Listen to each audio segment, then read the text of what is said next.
हो यार हमर बालू के खदान के, अब बालू में तोप देला जेसीबी से खान के। अच्छा भैया तो गलत बात देखले रही हमने के भी, लेकिन ये कुल छोड़ी राजनीति बात हटाई सब ना। तो भैया बतावे के चाहिए नो सोशल मीडिया के माध्यम से। डिम्पल सिंह हाल में खुलासा कैले रही कि हमारे मांग भरे वाला केहू नहीं के कारोरा मांग भरे खातिर जाता नहीं। चलिए आप सबके बीच में देखी जाइए राहुल सवरिया भैया के पास आ गए। सबसे पहले भैया पिस्टल में स्वागत बा। चलिए धन्यवाद, नमस्ते, प्रणाम। सबसे पहले आपके जे भी जितना भी चैनल के देखे वाला बा जनता सबको कोई से गोड़ छुए गोड़ लगा दे भैया। गाना तो रोरा गा दिल बानी के बालू में तो पवा दे में का रियल में बालू में तो पवाई में।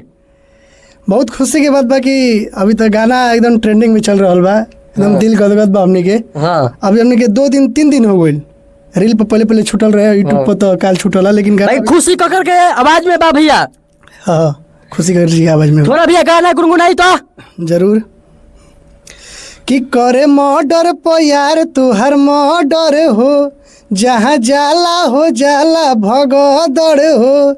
करे मर्डर पर यार तुहर मर्डर हो, जहाँ जाला भगदड़ हो।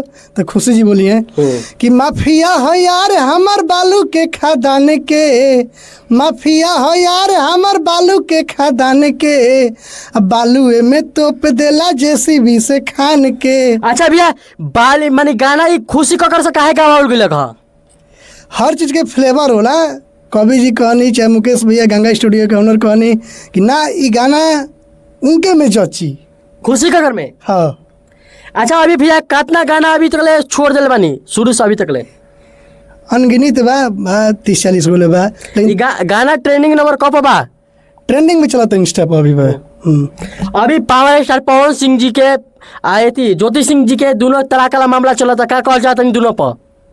एक के विषय में भैया अब हम ना बोल सकें तब ना बोलो ना। अच्छा अभी मलियाबाग में कांड हुई का जो 140 गो महिला औरत बाल लड़का लड़की सब पकड़ तो का सलाह देता नहीं कैसन काम करे के चाहिए कि ना करे के चाहिए?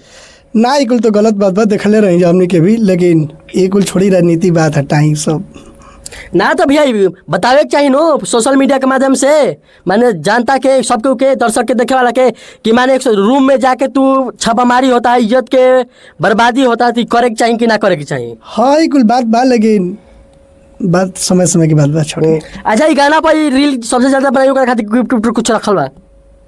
हाँ गिफ्ट बाड़ी सब ही तो बनते बा, तमाम रील्स बनल बा, एकदम गर्दा बा। माने गिफ्ट का रही ये पर समय बतावल जी गिफ्ट का अभी खुलासा ना करम ना। गिफ्ट खुलासा होला जी ना वो तो सरप्राइज है, आ गया मिल गया हाथ में, सरप्राइज है वो। अच्छा ये गंगा स्टूडियो में रोड़ा गाना कहिए लगा होता नहीं हो गई हमने के बहुत साल हो गई गावत नहीं है। मैंने गंगा स्टूडियो से कैसा लगा बा? मैंने बहुत गंगा बा, एकदम गंगा दरबार बा, लगाओ के ना कहम पूरा गंगा दरबार बा। चल जा कुछ दर्शक बधाई दे दी। हदने कहम कि बहुत ही तगड़ा, और हमने के फिर से लेके आवत वह टीम बहुत ही सुंदर गाना अभी आवता फिर से हुए कवि जी के लिखल हमारे गंगा स्टूडियो रिकॉर्डिस्ट मुकेश। अच्छा जाते एगो बात याद पड़ गया, डिम्पल सिंह हाल में खुलासा कैले रही कि हमारे मांग भरे वाला केहू नहीं के कारोरा मांग भरे खातिर जाता नहीं। सब उठा के हमारे भी निकाले के आगुल बनी डिम्पल सिंह पवन सिंह रोना नहीं पता सकते मांग उनको तो भरले भाई, अब का दूसरे भराई के भरले